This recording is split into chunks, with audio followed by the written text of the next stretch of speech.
Over the years on this channel, I've had the absolute privilege of reviewing a ton of different electric vehicles, from electric scooters to electric bikes and now electric skateboards. This is the Backfire Zealot X.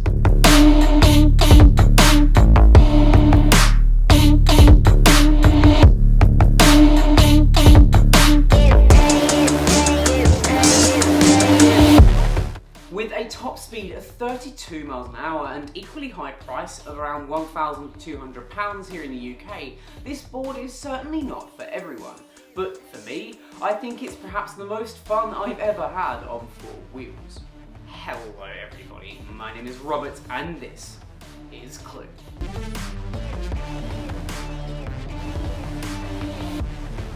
Let's start off this review by talking about design, because it truly is a head-turner. This thing looks like it's straight out of a sci-fi film, almost UFO-like because of its beautiful blue glow that you get from the LEDs built directly into the deck itself. These LEDs really serve two purposes. One, to make it a little bit safer when you're riding at night. It can pulse and it can flash, or it can be a steady blue colour. And two, it just looks absolutely stunning, particularly in darker and nighttime environments. The deck itself is made of fiberglass and maple layers, and these are all squished together with that LED ring built inside as well. This leads to an incredibly rigid deck. Unlike some of the other boards that you're going to get on the market, there's not a ton of flex here, and that's absolutely a good thing, especially because of the higher speeds that you're getting out of this board. The last thing you want is a lot of flex that's going to make you feel slightly more unsafe during those higher speeds. You'll probably notice straight away, this is a very long skateboard. It's more of a longboard style than it is a skateboard, and it curves in at the edges, allowing you to sit your feet very nicely into the footholds, and you're not going to feel like they're going to slip anywhere because they're curved in nicely to fit the board.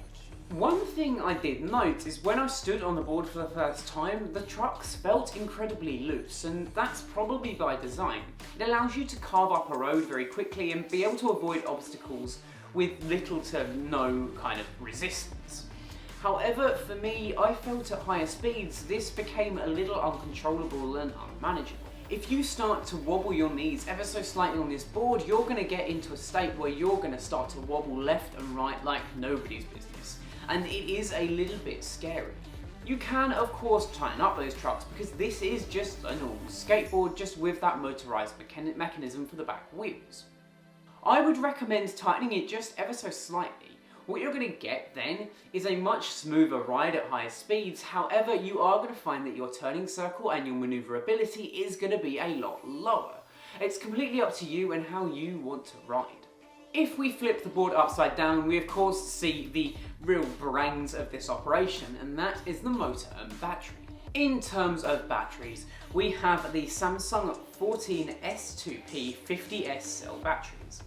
These have improved overall capacity from 346 watts all the way to 504, as well as increased power from 50.4 volts all the way up to 58.8 volts over the board's predecessors. This leads to a much longer ride and a much faster ride overall compared to something like the Zealot S2. Out of the box, the Zealot X comes with these 96mm longboard style wheels, and these are great for the most part, especially when you're in Miami carving up the beaches there. However, in the UK, they left a little bit to be desired, though thankfully Backfire do also sell a 120mm wheel. These are, of course, much bigger, but they also have a little bit more grip in them and are a little bit softer as well, meaning that it's going to soak up some of the bumps and loose stones that you're going to find around the areas that you're going to be riding this board. These bigger tyres do mean that you can sort of do some off-road riding, but it's totally not recommended because you're going to start to get mud and grass and other bits into the motors and the moving mechanics, and that's really not good for it. You can technically ride this thing off-road, but yeah, it's not a great experience and your knees will thank you if you don't. When it comes to controlling the board, unlike other electric vehicles on the market like scooters and bikes, there is no kind of manual pushing or pedaling for you as a user. All of the movement is actually done through the controller, making them highly illegal in the UK to use on public roads. If you have private land, then you're going to have a lot of fun with the Zealot X, though it's just worth keeping in mind that technically these things are illegal on UK roads right now. The wireless Bluetooth remote that you use to control this board is well thought out. It sits nicely in your hand and all of the buttons are in a great position for you to be able to quickly press them and understand what they do without having to look down. Because the last thing that you want to be doing is looking down at a remote when you're really riding at high speeds along a road. Taking a look at that controller, the first thing you're going to notice is that nice large circular display. That's going to display your speed, your current mode, as well as a few other metrics in terms of battery life and how far you've travelled. It's also going to allow you to get into the settings and change certain settings on the board, but we'll talk a little bit more about that later. Below that screen there are 3 buttons which are going to allow you to change between the different modes that are available for the board. You have Eco, Sport and Turbo. All 3 of these modes can be manually configured to your liking. There's also a button here that's going to turn on and off the board as well as taking you into the settings menu. Just below those 3 buttons you have what is perhaps the most interesting thing about this remote, and that is the fingerprint sensor. The fingerprint sensor is here for 2 main reasons. One, to lock the board so people can't just steal your board and ride away with it. And 2, it allows you to save and configure your settings for you. As soon as you jump on the board and tap your thumbprint onto that thumbprint reader, you're automatically going to have all of your settings loaded ready for you to go. This is great if you're sharing the board with friends and family, or if you want to really limit the speed of this for your little ones. Right at the very bottom of the remote, we have a way of switching between forwards and backwards directions. This is really useful, and a few boards actually have this feature. Normally you have to pick the board up and turn it around. To be able to change quickly between forwards and backwards propulsion is really useful, especially when you're trying to do something like a 3-point turn. In terms of actually accelerating and braking, that's all done by the little thumb wheel in the top right corner. Pushing that forwards is going to give you that acceleration and that propulsion forwards. I'm going to warn you now that this thing is incredibly sensitive. Like, you'll push this a little bit and you're going to really feel that jet of propulsion as you go flying forwards. And there's also of course the emergency brake. Pulling it all the way back is going to stop you quite quickly. Again, this takes a little bit of getting used to because it's a little more violent than you might expect it to be. The remote can be charged by a USB-C cable, and it's really nice to see that they've adopted USB-C over some weird proprietary or even battery powers. In terms of battery life on it, you're going to get about 3 full uses of the board before you're going to need to charge this, and I feel like that's a nice happy medium between the 2. Before we continue with this review though, I do just want to say that if this is the first time that you're seeing my face on your screen, then 1, lucky you, and 2, go down there, hit that subscribe button, smash that notification bell so you get notified every time I upload. So let's actually talk about the performance on this board. We'll start off in the eco mode because this is where I suspect most people are going to be starting their skateboarding journey. Even in this eco mode, acceleration is truly where this board shines. Due to that much better battery, you're getting much more of a kick, at about 30% of the board's full power. That 30% acceleration will take you up to about 30% of the full speed of the board, and at that speed you're looking at around 15 miles an hour. Just pushing that thumb wheel forwards is going to give you a real jolt and a push towards that 15 miles an hour, and it can be a little bit daunting at first.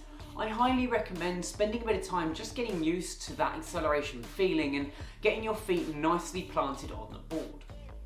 Switching the board into sport mode, you're going to want to make sure that your feet are firmly planted on this board, because you're going to start to really accelerate up to 20 miles an hour. And there is of course turbo mode where you can accelerate up to 32 miles an hour. Quite honestly, I've never hit that 32 mile an hour limit. 20 miles an hour is plenty fast enough, especially when you're riding something that doesn't have anything for you to hold on to.